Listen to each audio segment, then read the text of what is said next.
Dans quel état se trouve justement l'économie du pays aujourd'hui? C'est pas terrible. C'est vraiment pas terrible. Donc le bilan des Kabila, puis le père et le fils au pouvoir, il est plutôt assez négatif. Regardez ces chiffres qui sont assez éclairants, qui parlent d'eux-mêmes, sont le PIB, donc le produit intérieur brut. En 2015, il était pas mal, 6,9%. Et regardez cette chute après les années qui suivent jusqu'à 2,4, 2,8, etc.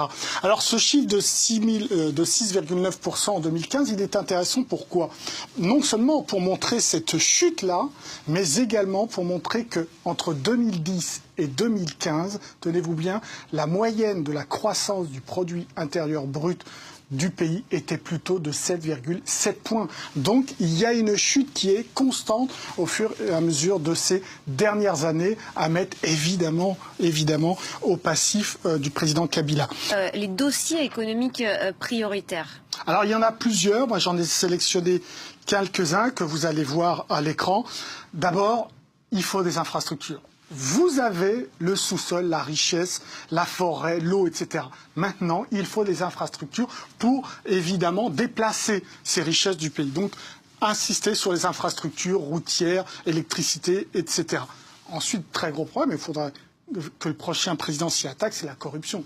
Endémique, sans doute l'une des pires au monde, là aussi, dans les classements, notamment de la Banque mondiale, de Transparency International.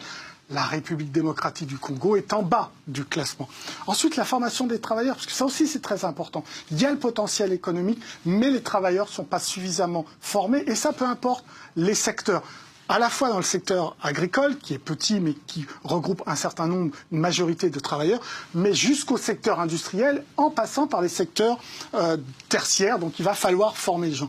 Et puis, il va falloir un peu de stabilité politique pour pouvoir attirer les investisseurs afin que ce pays donne toute la puissance à son potentiel économique qui est très très riche. Merci.